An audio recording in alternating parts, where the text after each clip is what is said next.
Bonjour les CP, aujourd'hui nous allons voir comment nous pouvons écrire le son « et » à la fin du mot. Bien sûr, un « e » accent aigu, ça marche. C'est le plus facile. Mais vous avez d'autres possibilités. Par exemple, cette possibilité que le « e » et le « s » à la fin des petits mots qu'on appelle des articles. Ces petits articles peuvent s'écrire de la manière suivante, s'écrivent de la manière suivante d'ailleurs. Le « e » et le « s » se disent exceptionnellement « et ». Normalement, c'est muet un « e » et un « s » à la fin d'un mot, sauf que là, on dit « et ». Donc, première solution, mais qui est très spéciale, parfois, un « e » et un « s » peuvent faire « et » à la fin des mots, notamment pour les articles. Deuxième solution qui, elle, est très utilisée, c'est le « e » et le « r », comme dans un saladier, un boulanger, un écolier, on a un « e » et un « r » à la fin. Vous avez aussi le « e » et le « z » qui se prononcent « et ».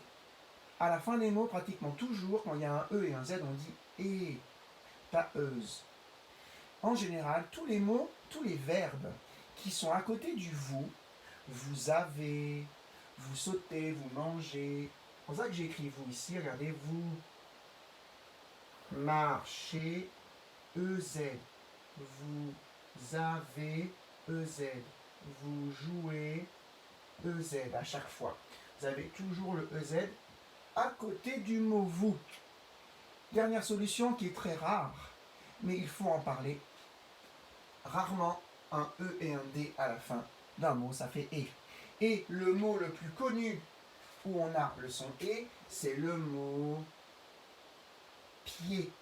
Un pied. Ça s'écrit P-I-E-D. Eh oui, c'est comme ça. Donc maintenant qu'on a révisé un peu ces différentes manières de faire le son et, je vous laisse découvrir la page de Léo et Léa, page 94, avec plein de mots qui ont le E-E-R, le E-E-Z ou le E-E-D. Il faut bien les lire et bien mémoriser cette manière d'écrire. Voilà.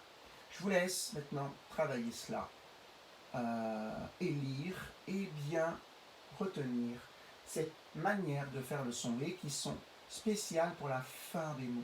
Okay, jamais un E et un R au début d'un mot, ça fait et. Toujours à la fin. Merci.